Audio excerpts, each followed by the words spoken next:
যেটা বলছিলাম, সময়টা হয়তো বা খুব কম ছিল, তোমাদের প্রতি আমার একটা অন্য ধরনের একটা ভালো লাগা ভালোবাসা তৈরি হয়েছে, একটা ভালো বন্ধুত্ব তৈরি হয়েছে। আমি আসলেই খুব মিস করবো তোমাদেরকে, বাট রিয়েলিটি ইজ হার্শ।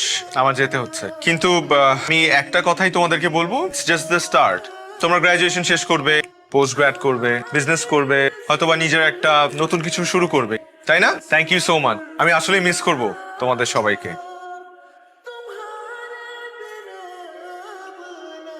ফুলগুলো কি আমার জন্য ছিল? তাহলে দিলে না কেন? সব স্টুডেন্টরা তো আমাকে ফুল দিয়েছে। স্যার আমি আপনাকে অনেক মিস করব। আমি তোমাদেরকে সবাইকে খুব মিস করব। সবাইকে। হ্যাঁ, সবাইকে। আপনাকে না আমি কিছু কথা বলতে চাই।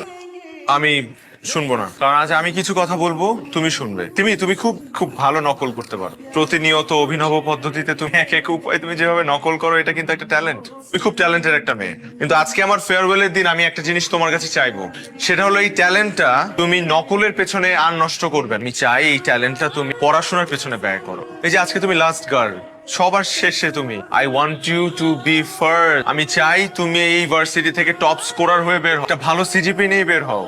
সেদিন I will be very proud of you, I promise. তুমি ভালো থেকো।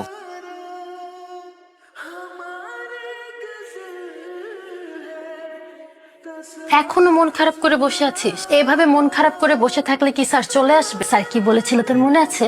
স্যার বলেছিল ক্লাসে তোকে ফার্স্ট হয়ে দেখিয়ে দিই। তুই সেটাই কর, ফার্স্ট হয়ে দেখিয়ে দে। বরং স্যার এটা জানতে পারলে অনেক খুশি হয়ে যাবে।